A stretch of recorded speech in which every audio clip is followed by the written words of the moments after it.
Selamat pagi, Shalom Bapak Ibu Saudara sekalian kekasih Tuhan.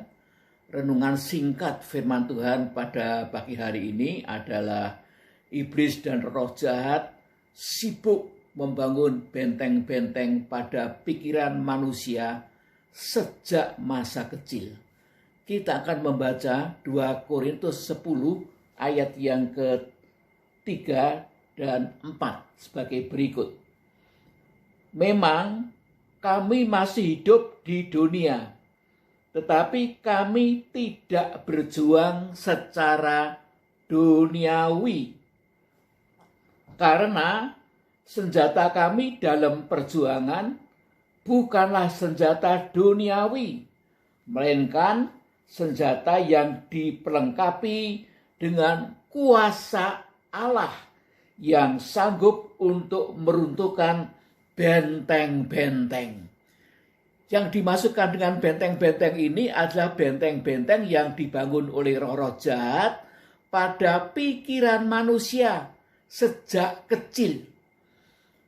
Oleh sebab itu, kita sebagai anak-anak Tuhan harus mendidik anak-anak kita mengenal kitab suci sejak kecil.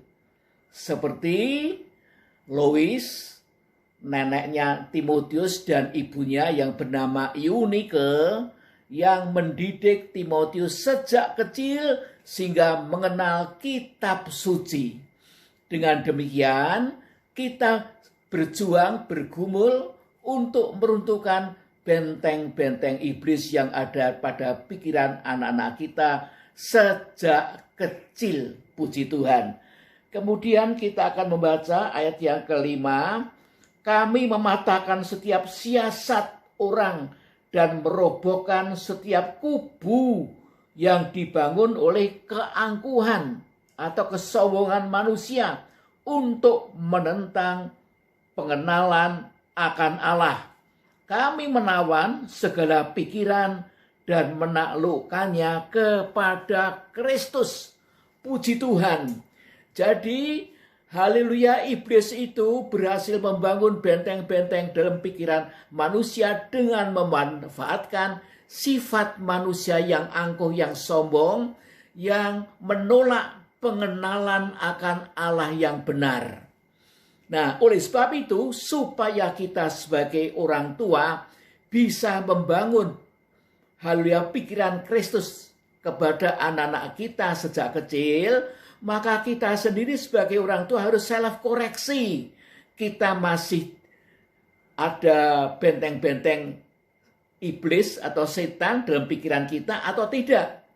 Kalau orang tua itu masih memiliki benteng-benteng iblis dalam pikirannya yang diwarisi dari pola pikir nenek moyang, dari budaya dan tradisi yang tidak benar, yang bersifat okultisme dan sebagainya, haleluya, yang menerima filosofi dunia yang menentang akan Allah, maka orang tua itu masih memiliki benteng-benteng iblis dalam pikirannya, dan benteng-benteng iblis itu justru akan diwariskan kepada anak-anaknya, karena anak-anaknya tidak dididik secara kitab suci firman Allah. Oleh karena itu orang tua perlu belajar firman Allah, minta dipenuhkan Roh Kudus, sebab hanya kuasa Roh Kudus yang bisa meruntuhkan benteng-benteng iblis itu dalam pikiran kita. Kalau kita ini memiliki hati yang kelaparan akan Allah, kelaparan untuk mengenal Allah.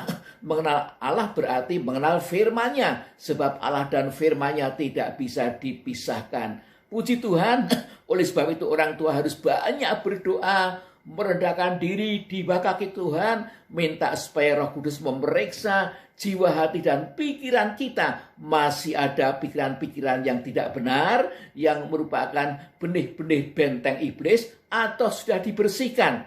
Kita minta agar kita diberi kemampuan untuk menaklukkan pikiran kita kepada pikiran Kristus. Puji Tuhan, dan ini harus kita lakukan setiap hari. Haleluya. Dan kemudian kita baru bisa mengimpartasikan pikiran-pikiran Kristus itu kepada anak-anak kita sejak kecil, sehingga anak-anak kita menjadi anak-anak Tuhan yang tangguh, yang tidak mudah dipengaruhi oleh segala macam filosofi dunia yang sesat ini. Puji Tuhan, Tuhan memberkati kita semua. Mari kita berdoa. Bapa yang di surga, terima kasih Tuhan pada pagi hari ini Engkau memberikan kepada kami bahwa kami harus memiliki pikiran Kristus, haluan dan bahkan perasaan Kristus ada dalam pikiran kami, makin berkembang dan makin mendominasi, sebab hidup manusia itu dikendalikan oleh pikirannya. Puji Tuhan, terima kasih Bapak untuk firman-Mu pada pagi ini, Roh Kudus yang akan mengembangkannya pada diri kami masing-masing. Terima kasih. Dalam nama Tuhan Yesus kami berdoa dan mengucap syukur. Amin. Puji Tuhan, Tuhan memberkati saudara sekalian, memberikan kemenangan dalam meruntuhkan benteng-benteng iblis yang ada dalam pikiran kita sendiri. Tuhan berkati.